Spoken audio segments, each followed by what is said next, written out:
3:16.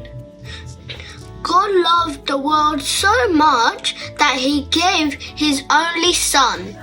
یوحنا 3:16 خدا آنقدر جهان را دوست داشت که تنها فرزندش را فرستاد. آمین.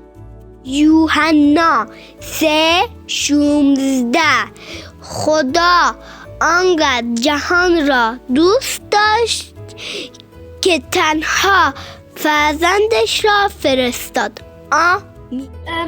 God loved the world so much that he gave his only son. John 3:16. Hallelujah. Amen. یوحنا 3:16 خدا آنقدر جهان را دوست داشت که تنها فرزندش را فرستاد. آمین. یوحنا 3:16 خدا آنقدر جهان را دوست داشت که تنها فرزندش را فرستاد. آمین. God loved the world so much that he gave his only son. یوحنا 3:16 خدا انقدر دنیا را دوست داشت که یگانه فرزندش را فرستاد. آمین. خدا آنقدر جهان را دوست داشت که تنها فرزندش را فرستاد. یوحنا 3:16 خدا انقدر جهان را دوست داشت که تنها فرزندش را فرستاد. آمین. یوحنا 3:16 خدا آنقدر جهان را دوست داشت که تنها فرزندش را فرستاد. آمین. John 3:16 God loved the world so much that he gave his only son. آمین. خدا انقدر جهان را دوست داشت تنها فرزندش را فرستاد. یوحنا 3:16 خدا انقدر جهان رو دوست داشت تنها فرزندش رو فرستاد. آمین. یوحنا 3:16 خدا انقدر جهان را دوست داشت تا یگانه پسرش را عیسی به ما هدیه داد. آمین. خداوندا شکر واسه این که فردا کریسمسه و همه خوشحالن. خداوندا شکر واسه این که تو کریسمس رو به این جهان آوردی. شکر واسه این که تو یگانه پسرش را عیسی به ما هدیه دادی. خداوندا ممنون که عیسی رو فرستادی تو این جهان. خداوندا ممنونم که فرشتگانت رو در همه جای این شهر را گذاشتی. خداوندا به نام عیسی مسیح دعا میکنم. آمین.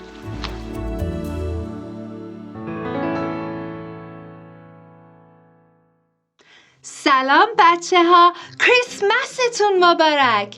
بچه ها این عکس‌ها رو ببینین، به من بگین کدوم یکی از اینا چیزیه که وقتی گریه میکنه باید بغلش کنیم؟ آفرین بچه ها، نوزاده، بیبی. خب کدوم یکی از اینا کاغذ خوشگلی روش داره و توش سورپرایزه؟ آفرین بچه ها، کادوه. حالا آخریش کدوم یکی از اینا قرمزه و ما رو یاد عشق میندازه؟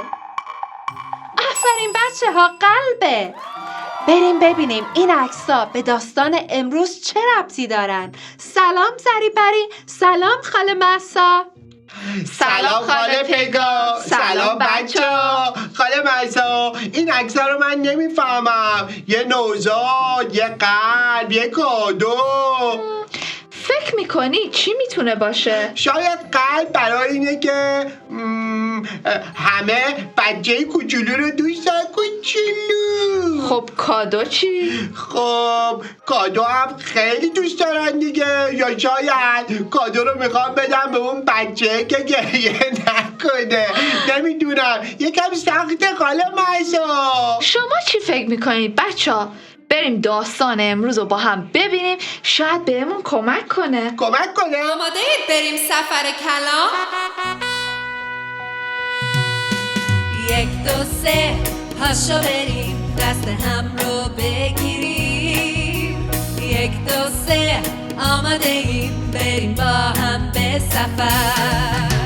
خدا حقیقت هست دوستم میداره، کلام او زنده است به من راه و یاد میده.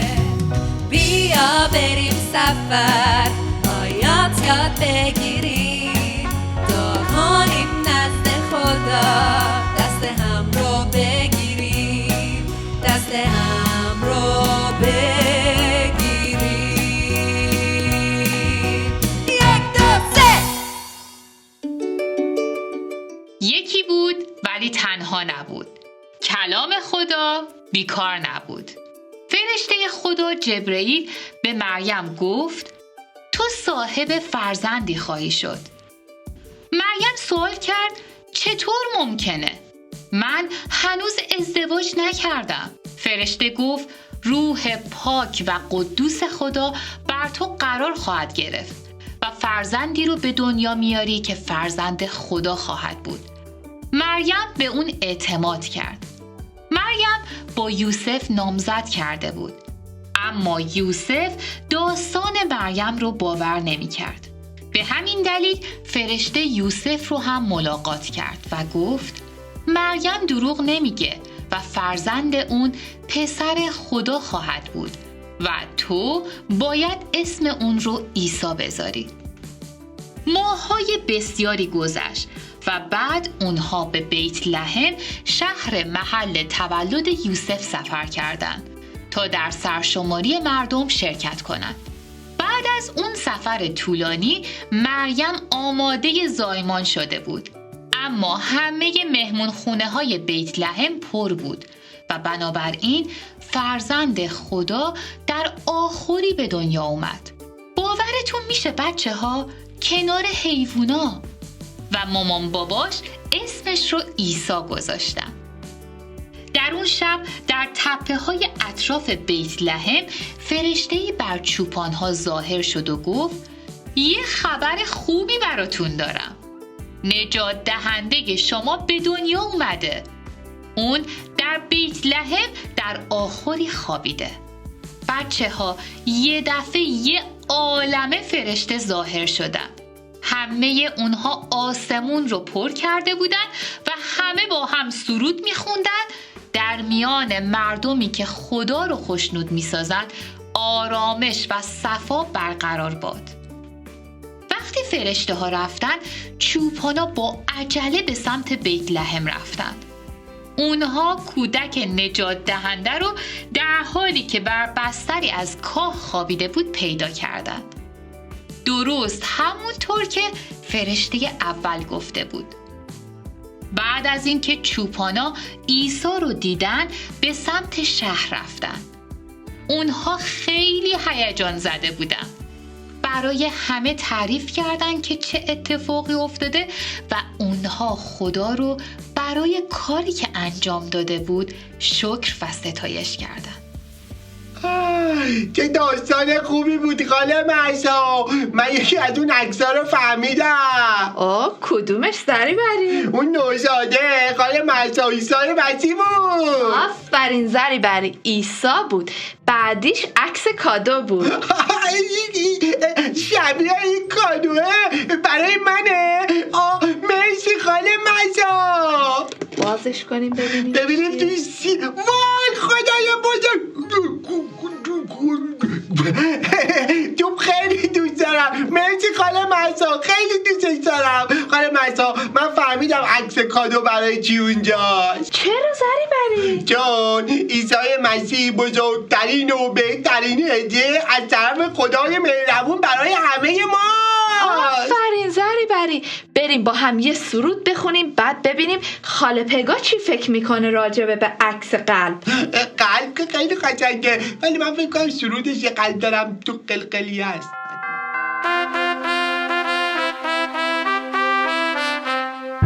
Jingle bells,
آفرین زریبری، آفرین بچه ها.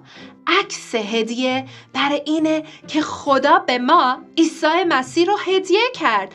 بزرگترین هدیه‌ای که میتونستیم دریافت کنیم.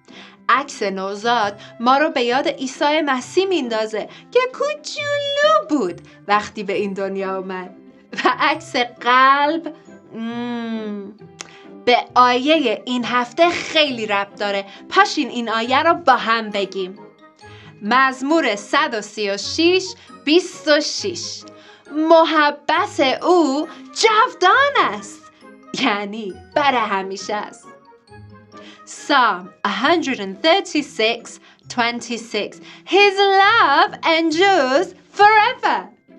بچه ها، قلب به یادمون میاره که خدا جهان رو دوست داره، ما رو دوست داره. کیمیا جان سلام، میتونی این آیه رو بر ما بگی لطفاً؟ بله خاله، سلام بچه ها. مزمور 136:26 محبت اون جاودان هست. بیاین با هم دعا کنیم. خدای بزرگ، مرسی که پسرت عیسی مسیح رو به ما هدیه کردی. به ما هم کمک کن که این خبر خوب رو به دیگران هدیه کنیم. به نام عیسی مسیح دعا میکنم. آمین. آمین آمین آمین.